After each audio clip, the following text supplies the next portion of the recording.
Hello students, good morning and welcome to classroom. Online कक्षा में आपका स्वागत है। डिस्कस करेंगे कक्षा 9 के लिए गणित में उदाहरण अभ्यास नंबर 1 के पेज नंबर आप नोट कर लीजिए 343 से 345 तक।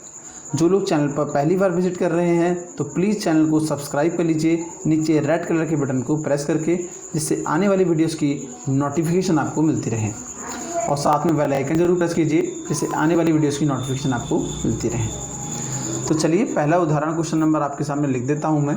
देखिए, इस आज की कक्षा को स्टार्ट करने से पहले मैं आपको एक बात बताना चाहूँगा। कल की जो कक्षा हुई थी हमारी, उसमें हमने डिस्कस किया था नंबर्स को। नंबर्स क्या होते हैं, प्राइम नंबर्स क्या होते हैं, अभाज्य संख्याएँ क्या होती हैं, विषम संख्याएँ क्या होती हैं, सम संख्याएँ क्या होती हैं, और प्राकृतिक संख्याएँ क्या होती हैं, वास्तविक संख्याएँ क्या होती हैं। तो यदि आपने वो वीडियो नहीं देखा है तो आपको ये वीडियो बिल्कुल समझ में नहीं आएगा। तो मैं आपसे कहूँगा सबसे पहले आपको वो वीडियो ज़रूर देखना है। चैनल पर जाइए, प्लेलिस्ट में आपको वो वीडियो मिल जाएगा। चलिए, पहला क्वेश्चन आपके सामने दिया हुआ है। ये बताना है कि निम्न कथनों में से कौन कौन से कथन सदैव सत्य हैं, सदैव असत्य हैं या फिर संदिग्ध हैं। अपने उत्तर की कारण सहित पुष्टि भी करनी है। ओके, पहला क्वेश्चन हमारे सामने दिया है, एक सप्ताह में 8 दिन होते हैं। तो क्या बताइए, एक सप्ताह में 8 दिन होते हैं? अपने आप तर्क से सोचकर बताना है आपको। एक सप्ताह में हमने 7 दिन पढ़े हैं और 7 ही दिन होते हैं। सोमवार, मंगलवार, बुधवार, बृहस्पतिवार, शुक्रवार, शनिवार और फिर रविवार। तो कितने दिन हुए? 7 दिन हुए। क्या कभी भी सप्ताह में 8 दिन हो सकते हैं? तो इसका जवाब है नहीं। सप्ताह में कभी भी 8 दिन नहीं हो सकते। इसलिए ये जो कह रहे हैं कि 8 दिन होते हैं, ये सदैव गलत कह रहे हैं। यानी कि सदैव क्या है, ये असत्य है। कभी भी 8 दिन नहीं होते हैं। अगला क्वेश्चन है आपका, यहाँ वर्षा हो रही है। तो ये नहीं पता हमें वर्षा हो भी रही है या नहीं हो रही है, लेकिन स्टेटमेंट कहा गया है कि वर्षा हो रही है। अब यदि हो भी रही है मान लें, तो फिर कहाँ हो रही है ये हमको नहीं पता। तो क्या कह सकते हैं हम, संदिग्ध है ये। हम ना तो ये इनका कथन को नकार सकते हैं कि नहीं हो रही है, ना ही ये कह सकते हैं कि हाँ हो रही है डेफिनेट। तो ये एक संदिग्ध है। क्वेश्चन नंबर 3, पश्चिम में सूर्यास्त होता है। तो क्या यह सत्य है? हाँ, पश्चिम में सूर्यास्त होता है, यह पूर्णतः सत्य है। और सूर्योदय पूर्व में होता है। आप संसार के किसी भी कोने में हैं, सूर्योदय हमेशा पूर्व में होता है और सूर्यास्त पश्चिम में होता है। तो ये सदैव सत्य कथन है। अगला है इसी उदाहरण नंबर का 4th, गौरी एक दयालु लड़की है। तो इसके बारे में आप क्या कह सकते हैं, क्या ये सत्य है, असत्य है या फिर संदिग्ध है?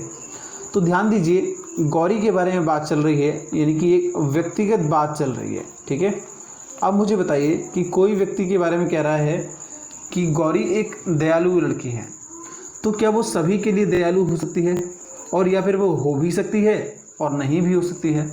हमारे पास इस बात का कोई प्रमाण नहीं है, या कि कोई हमें जानकारी नहीं है इस बात की कि वो दयालु लड़की है। हम किसी भी बेस पर नहीं कह सकते हैं।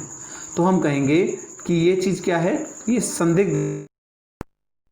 ठीक है, हो भी सकता है। हमारे मन में ये भी तो है कि नहीं भी तो हो सकता है, क्योंकि कोई हमारे पास ऐसी जानकारी नहीं है कि उसको प्रमाणित किया जा सके। क्वेश्चन नंबर 5, 2 विषम पूर्णांकों का गुणनफल सदैव सम संख्या होता है।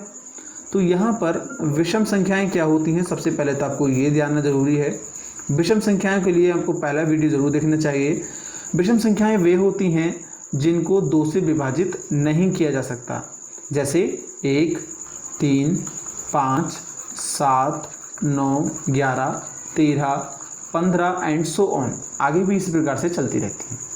तो इनमें से किन्हीं दो पूर्णांकों को ले लेते हैं। उदाहरण के तौर पर इनके क्वेश्चन के अनुसार पहला क्या है कि 2 पूर्णांकों का गुणनफल सम संख्या होता है। तो 2 गुणनफल उठा लीजिए, 2 कोई से उठा लीजिए। मान लीजिए 7 और 9 उठा रहा हूँ मैं, और इनका आपस में गुणा कर देते हैं। 7 में कितना होता है? 63। क्या ये सम संख्या है? नहीं, मैं कहूँगा ये एक विषम संख्या है। क्यों? क्योंकि ये 2 से नहीं कर सकती, इसलिए एक विषम संख्या है। अब 2 और उठा लेते हैं, कितना हो जाएगा? 3 गुणा 5 कितना हो गया? 15। क्या ये सम संख्या है? नहीं, मैं कहूँगा ये भी आपकी विषम संख्या है, 2 से विभाजित नहीं होगी।